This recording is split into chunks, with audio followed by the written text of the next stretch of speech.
Hello, everyone. My name is Joaquin Cárdenas, president of the MSJC Communications Club. Today, I have with me Lisa Fain, one of the speakers at the TEDx event for MSJC. How are you doing, Miss Fain? I'm great, thank you. How are you? Good.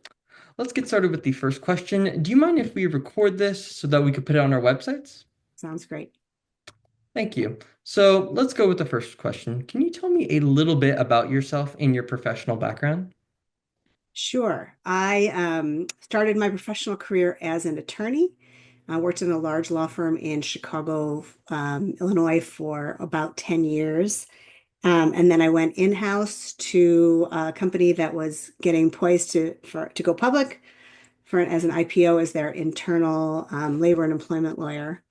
And they never did end up going public, but ended up getting acquired. So I ended up working for the parent company, moving from Chicago to Seattle and moving into diversity, equity, and inclusion and led DEI work for a while at that company, became an executive coach while I was doing that. And then when the women's group wanted a mentoring initiative, I called up Center for Mentoring Excellence, which is the company I lead now and the company that was founded by my mother 20 years earlier, and asked her what to do. How do I form a mentoring program? And kind of the rest is history. She came in to lead a workshop, and I realized the intersection of the work that she does and the work that I do. And I joined Center for Mentoring Excellence and took over as CEO in 2018.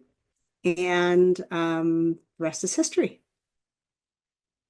Very nice. I like the idea of the legacy being passed from mother to daughter. It's a gift, really. It's really been one of the greatest gifts of my life to be able to do that. That's amazing. Let's see. What inspired you to become a TEDx speaker? Something I've always wanted to do. I do a lot of public speaking. I'm a professional speaker anyway in what I do. And I've always loved the TEDx format. I love how digestible it is. I love how poignant it is. I love how it challenges you to really crystallize your thinking and to come up with a message that has impact. And I was approached by one of the professors, David Moss, to do a mentoring, to do one related to mentoring, and I just jumped at the opportunity to do that. That's great. All right. Very excited. Yeah, it's something it's really been on my bucket list for a number of years, and I think the message is really important, especially now in terms of creating a peer network. So very excited to bring that to the stage. Yes, it's very nice.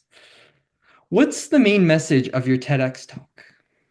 Well, the title is You Want to Make a Bigger Impact, Build Better Connections. And the message is that we all have the keys to create more impact through the people that we connect ourselves with. It's not about people who have power or people who have influence. It's about creating shared learning relationships by, horizontally with your peers, vertically, and having all sorts of different relationships that are about learning in your life so that you can make a bigger impact. Nice. All right. What does your role involve on a day-to-day basis? Oh gosh, no 2 days are the same. But what our company does is we work with organizations all around the world to help them create more inclusive cultures through mentoring. So that means consulting, facilitating.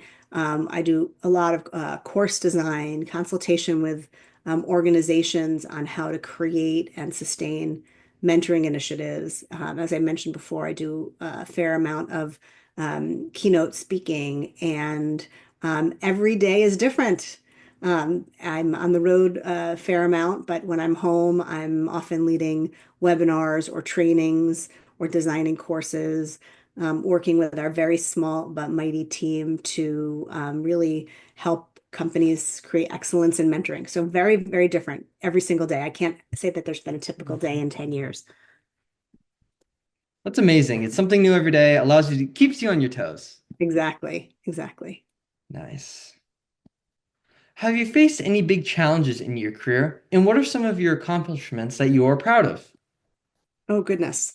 Um, Like many things, I would say that in some ways the challenges and the accomplishments are the same because the things that feel the most rewarding are when you've had to kind of face challenges and overcome them. And I think the biggest challenges have been kind of the career pivots that I've done. It took a lot for me to leave a law firm, a prestigious job where I was working a lot, but I had the credential and the established career path and to go in-house. And I did that because I just couldn't raise a family and I couldn't be the kind of mother and the kind of lawyer that I needed to be in that job. And being the kind of mother that I needed to be was more important to me at that time. And so that was really a huge challenge. It was very identity shifting for me. It felt very risky. I'm risk averse by nature, especially being an attorney. So that was one challenge that I overcame. I'm also really proud that I had the chance to do that. And then again, shifting from the law into a corporate role. And then the biggest change, I think, was going from a corporate role to an entrepreneurial role where the risk was even higher. There's no set paycheck in what I do. I have to go out, I have to find the business, I have to nurture the business. But the work is so rewarding, and I believe so strongly in it. And the creative process of being not just creative in terms of writing, but being able to create the things that bring value to others and bring a revenue to me and my family is incredibly, incredibly rewarding. So those were big hills to climb, and looking back, very much worth it. That's nice. Very interesting.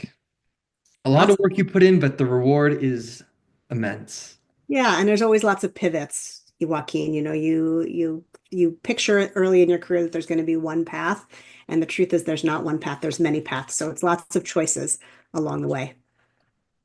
Great. It's something great to keep in mind. Hmm. Where do you see yourself in the next 5 years? Oh my goodness. 5 years feels like an eternity. Where do I see myself in the next 5 years? Doing a lot more of this, continuing to speak in various places, broader audiences, doing a lot more work, which I've begun to do now around peer mentoring and helping people to create peer communities for themselves that help them grow. Um, be traveling a lot more. We're recent empty nesters, so having that flexibility to go from and travel more is super exciting to me and to my husband. And just continuing to do this work. 10 years, maybe doing a little bit less of it, but in 5 years, I think I'll still be in full speed ahead. Sounds like you have a lot of fun things upcoming. Hmm. Lastly, any advice for someone looking to get into your field? I think my field is so broad that it's a harder question to answer for me than it is for many. But my advice for anybody is to just follow your passion. Take the time to create some self-awareness, learn what you love, learn what drains you, learn what you're good at and what your challenges are, build on your strengths, instead of trying to you always want to develop where you're weaker, but spending your time on what you're developing where you're good at, I think has even more value. And then surround yourself by people who challenge you and who push you, who are diverse and have different perspectives and aren't afraid to disagree with you.